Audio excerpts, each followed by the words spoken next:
passé de cette magnifique cité orientale se perd dans la nuit des temps. Mais, dès le VIe siècle, elle était déjà considérée comme la première ville du Yémen.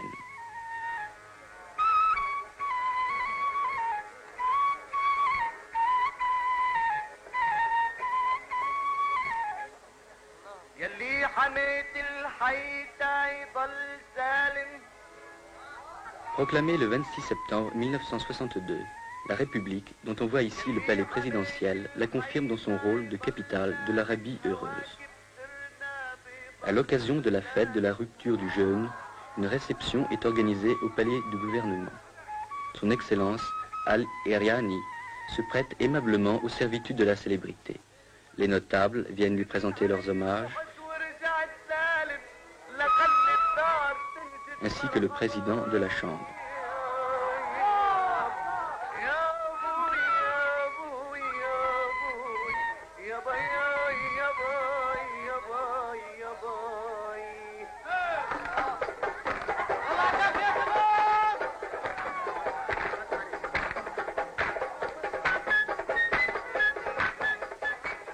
Le matin de cette journée de fête, les fidèles se sont rendus aux différentes mosquées de la ville, particulièrement à Mashhad, lieu de prière en plein air.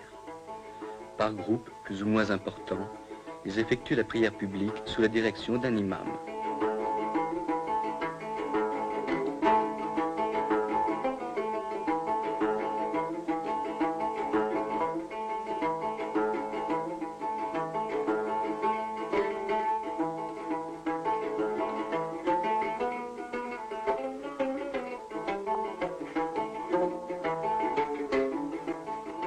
Pour cet ultime voyage, une déambulation dans la partie moderne de la ville est de rigueur.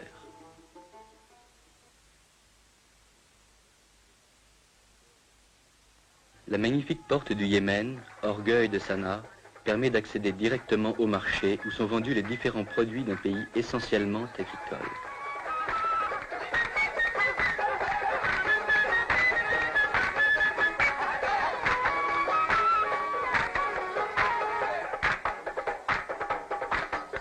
Toujours dissimulée au regard, la femme est parfois drapée de noir. Mais le voile traditionnel aux couleurs vives satisfait davantage la coquetterie féminine.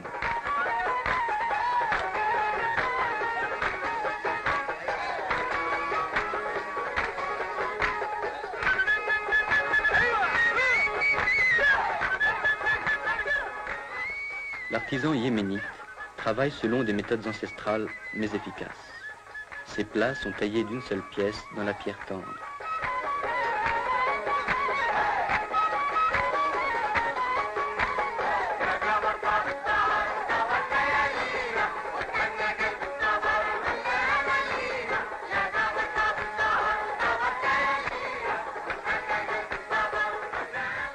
Jadis, les peaux yéménites étaient célèbres dans tout l'Orient. Trempée dans différentes cuves, la peau est lavée, nettoyée, tannée, illustrée. Ces différentes opérations sont effectuées en plein air, tant l'odeur qui se dégage des bains est suffocante.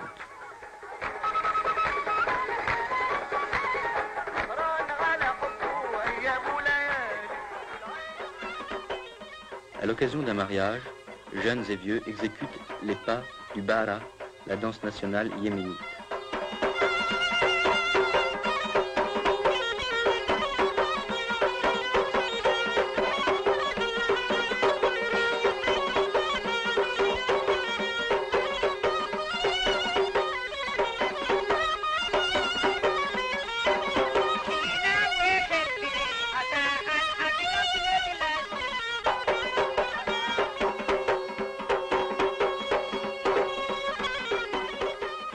Étrange alliance de l'art et du sacré. Les danseurs exécutent leurs pas à l'ombre du tombeau d'un ingénieur chinois décédé au service du Yémen.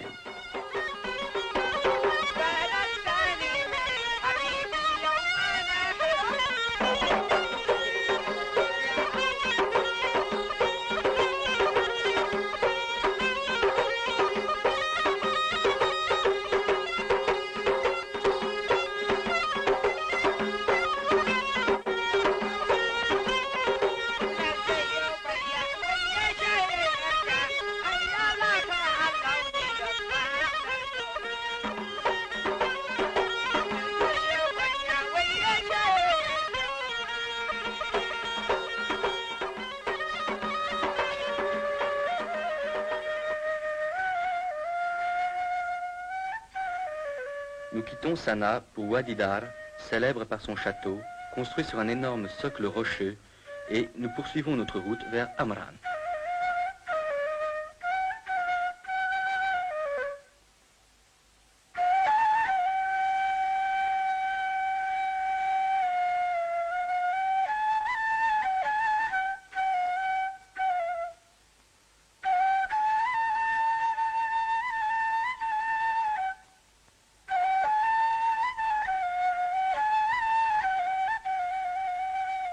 Amran, gros bourg fortifié, garde encore ses anciens remparts en terre séchée.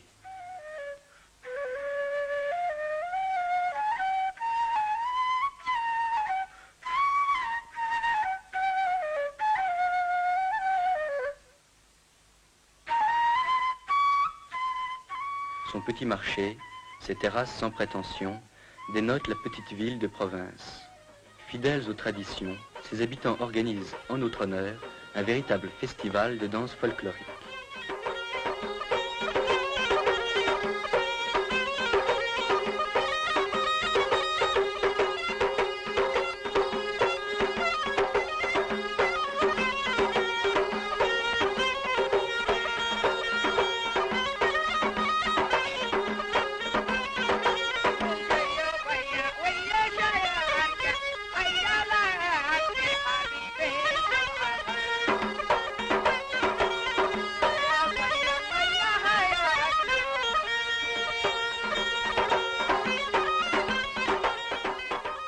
Les danseurs brandissent leur redoutable yambia, enroulent une serviette autour du bras gauche en guise de bouclier et exécutent un pas guerrier.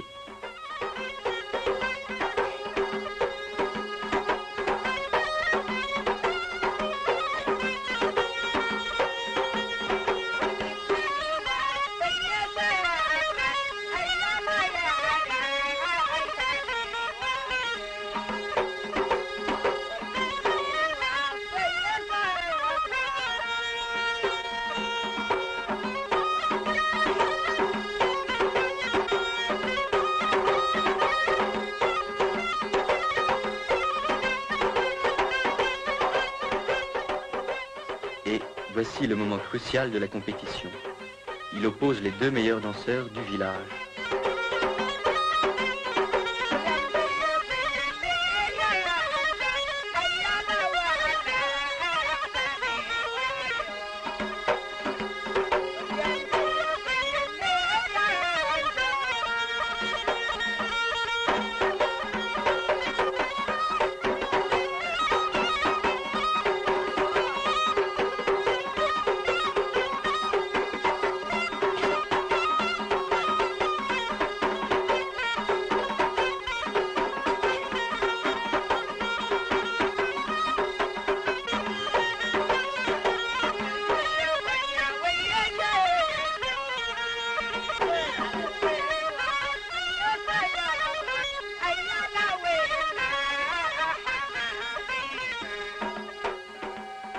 De Amran, nous nous dirigeons vers Kamr, centre vital de la célèbre confédération des Hachides. Admirons en passant cet ingénieux système de puisage où l'homme incite la bête au travail par le geste et par le chant.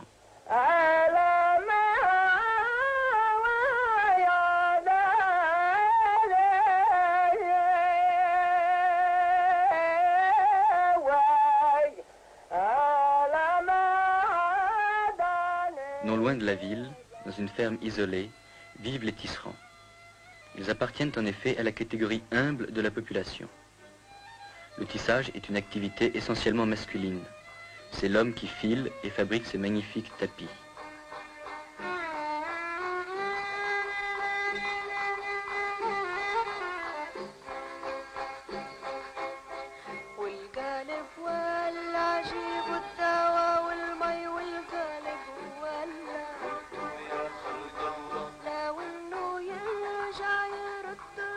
La femme lui prête sporadiquement son concours, car elle est avant tout la gardienne du foyer.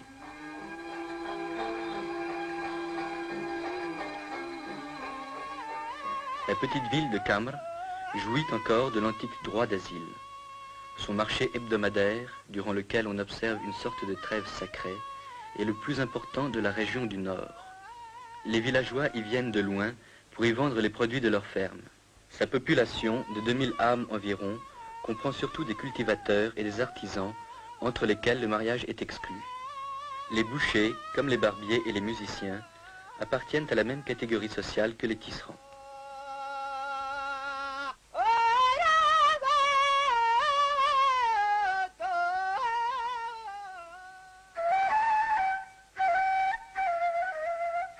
Notre voyage à Zafar n'est pas de tout repos.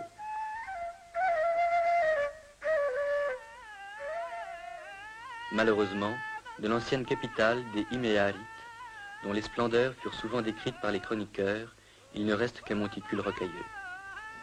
Certaines maisons du nouveau village portent la marque du passé.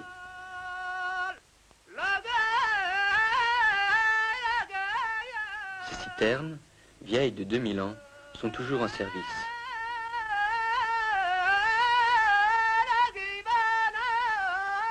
En descendant vers la plaine, le paysage devient moins austère et l'on est agréablement surpris par la fertilité du sol. De loin, on entend le chant ancestral du battage.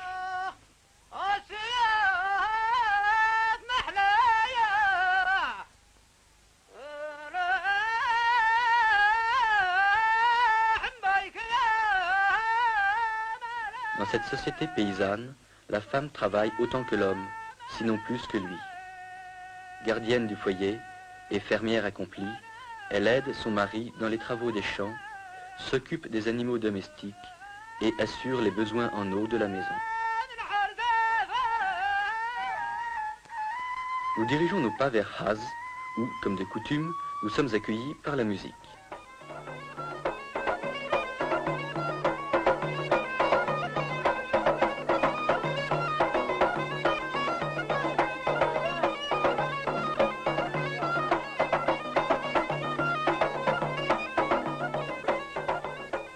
C'est un jour de marché et nous pouvons ainsi admirer le pittoresque des costumes et la variété des produits.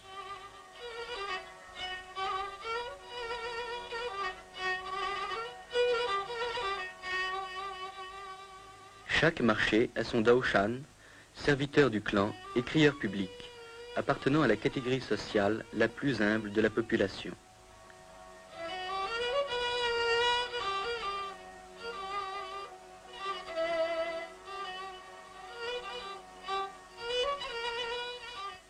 Le marché a aussi son juge, reconnaissable sur ses images à son bâton.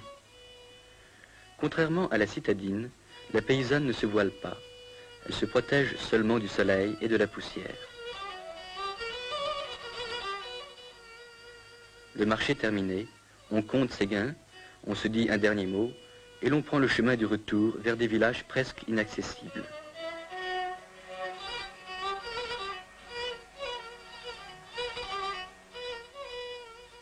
Instinct de défense, car c'est de la plaine qu'on tire ses moyens de subsistance.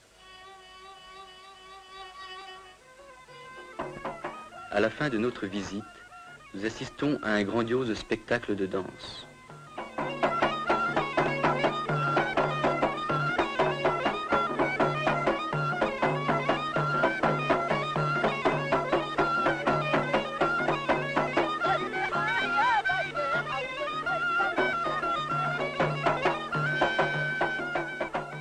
Le Yéménite est passionné de danse qu'il considère comme une manifestation de sa sensibilité artistique.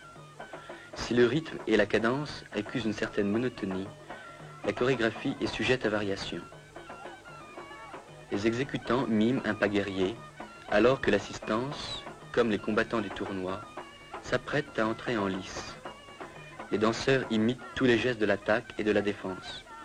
Avancent, reculent, frappent et sautent. Ils miment aussi l'attitude du vaincu qui marche presque sur les genoux pour implorer sa grâce au vainqueur.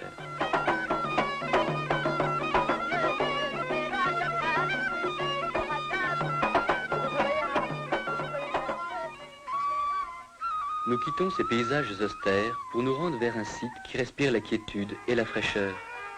C'est la région la plus fertile de l'Arabie heureuse, dominée par la riante Djibla. Aucune autre ville du Yémen ne lui est comparable, tant son charme est grand. Notre courte visite ne nous permet pas d'admirer toutes les beautés de cette cité qui fut jadis la capitale de la reine Arwa.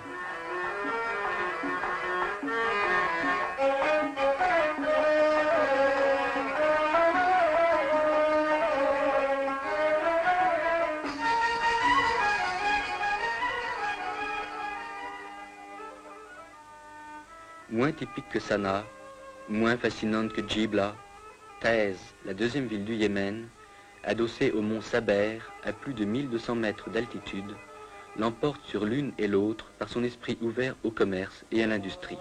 Elle est dominée par la mosquée Ashrafiyya, qui semble la tenir sous sa protection. Ancienne résidence de l'imam Ahmad, elle garde son ancien cachet, ses remparts et sa redoutable forteresse.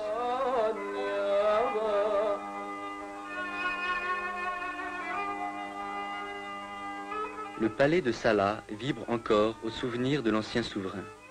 Il en porte aussi la marque. À l'intérieur de ses murs sont gardés les lions du roi, descendants du couple offert jadis par le Négus.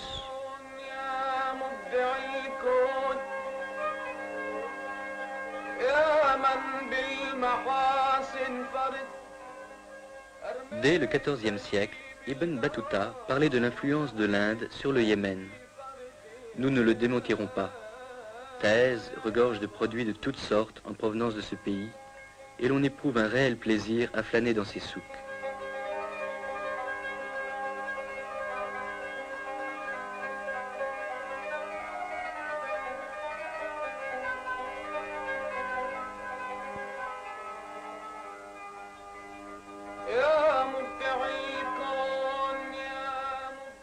Un dernier coup d'œil et un regard nostalgique vers ces horizons lointains du pays de la reine de Saba.